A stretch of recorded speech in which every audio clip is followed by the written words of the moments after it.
Good morning traders. आज हम बात करेंगे जो आप स्क्रीन पर देख रहे हो उसी स्टॉक की। उस स्टॉक का नाम है कमिंस इंडिया। आप सभी को पता है और पता नहीं तो आपको पता करना चाहिए कि ये किस सेक्टर से बिलोंग करता है। इसके हम अब स्टडी करेंगे। उसका कुछ तो टारगेट लगाया है और यहाँ पर मुझे लगता है कि कुछ पैटर्न ऐसा बना है जो मैंने खुद का पैरामीटर यहाँ पर लगाया है। आप देख सकते हो स्क्रीन पर कि इस स्टॉक ने अभी भी ब्रेकआउट दिया नहीं है, लेकिन यहाँ पर ये सस्टेन कर रहा है। मुझे लगता है कि आने वाला जो नेक्स्ट वीक है, मंथ है, यहाँ पर ये जरूर ब्रेकआउट दे सकता है। इस ब्रेकआउट के बाद यहाँ पर हमें क्या करना है, स्क्रीन पर आप देख सकते हो यहाँ पर कि पेशेंस तो बनेगा तो ही मार्केट में आप प्रॉफिट कमाओगे। तो पहले हम देखेंगे इसका एनएससी पर किस तरह से मूवमेंट हुई है। यहाँ पर आप देख सकते हो कि हम उनके वेबसाइट पर आ गए।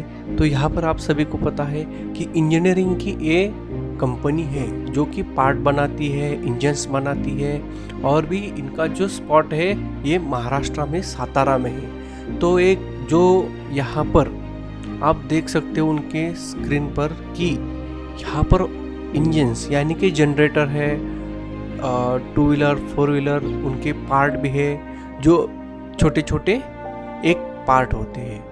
और यहाँ पर देखेंगे कि मुझे लगता है कि ये ज़रूरी है आपके लिए सर्विस।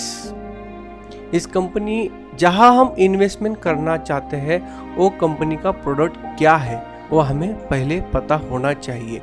इस प्रोडक्ट की मार्केट में वैल्यू क्या है कि ये फर्स्ट यानी कि जो कंज्यूमर है यानी कि जो यहाँ पर जो प्रोडक्ट लेने वाला है ग्राहक, वहाँ पर इनका प्रोडक्ट जाता है, या जो प्रोडक्ट बेचने वाली कंपनी है वहाँ पर इनका प्रोडक्ट सेल होता है। तो मुझे लगता है कि जहाँ पर कंपनी सेल करती है ऑर्डर, वहाँ पर उनका ये प्रोडक्ट पहुँच जाता है। तो यहाँ पर मुझे लगता है कि ये बैकवर्ड जो कंपनी होती है कि छोटी छोटी स्मॉल कैप मिड कैप, तो ये मिड कैप कंपनी है निफ्टी 50 की। तो यहाँ पर मुझे लगता है कि आने वाला नेक्स्ट वीक है, चार्ट पर देखकर मैं यहाँ पर आपसे बात कर रहा हूँ, क्योंकि अभी तक इसकी न्यूज़ नहीं है। क्योंकि आने वाला जो आप सभी को पता है कि जो यहाँ पर लॉकडाउन की वजह से यहाँ पर सिचुएशन हो गई कि जो इलेक्ट्रॉनिक्स चीज़ें हैं वो बहुत ज़्यादा सेल आउट होने वाले हैं। तो अभी हम देखेंगे एनएससी के पेज पर। यहाँ पर देख सकते हो आपकी 462 यानी कि 460 के आसपास अभी ये स्टॉक सस्टेन कर रहा है। तो आप देख सकते हो जो फ्राइडे में इसकी मूवमेंट हो गई है 20 रुपये यानी कि 4.32 यानी कि कम से कम एक 4% अप मूवमेंट में है। तो यहाँ पर हम देखेंगे डिलीवरी किस तरह से हुई है। मुझे लगता है कि 18 यानी कि कम से कम यहाँ पर 20% डिलीवरी हो गई है।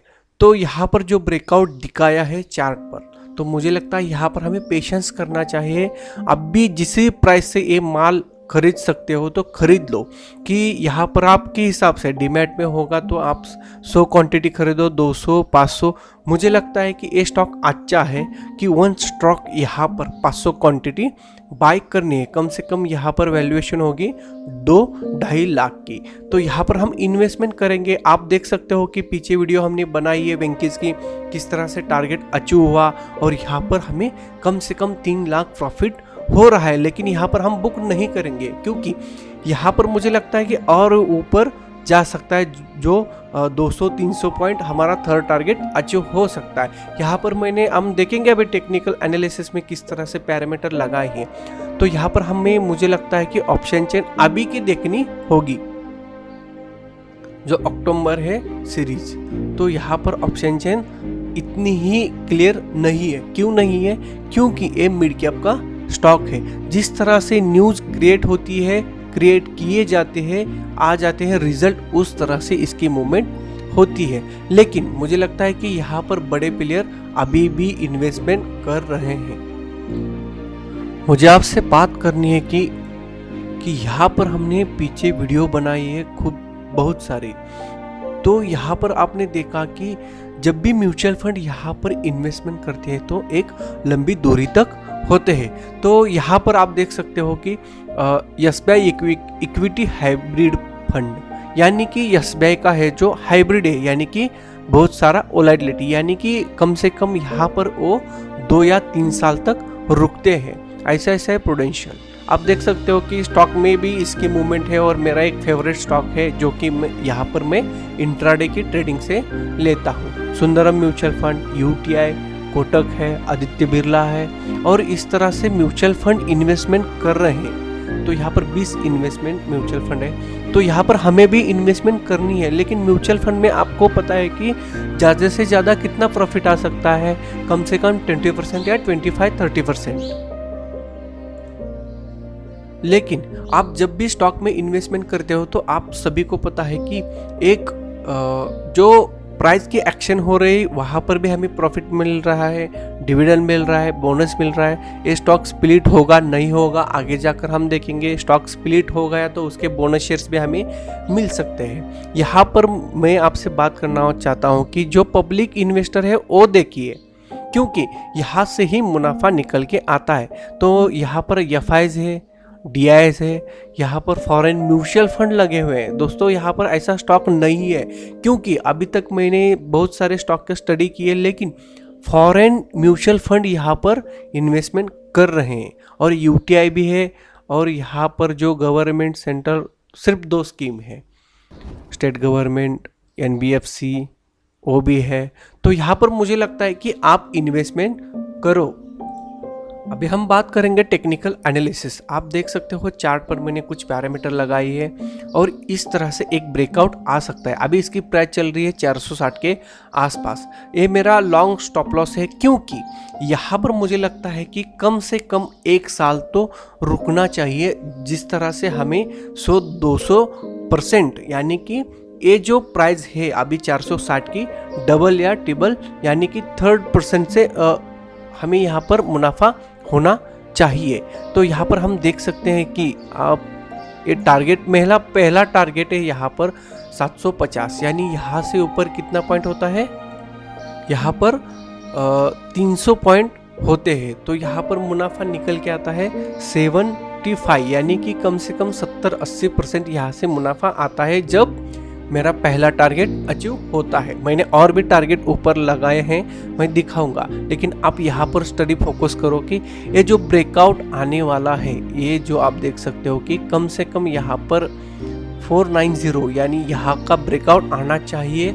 और हमें क्या करना है, ब्रेकआउट आने के बाद जिस तरह से स्टॉक ऊपर जाता है तब भी सेल नहीं करना है। क्यों नहीं करना है? क्योंकि यहाँ पर हमें पेशेंस बनानी है। क्योंकि यहाँ पर आप देख सकते हो कि अगस्त से फरवरी तक यानी कि कम से कम 4-5 मंथ यहाँ पर सस्टेन कर रहा है और इसको ए ब्रेक करने के लिए थोड़ा सा टाइम लगेगा। लेकिन ए ब्रेक करने के बाद मेरा जो पहला टारगेट है अचीव हो सकता है।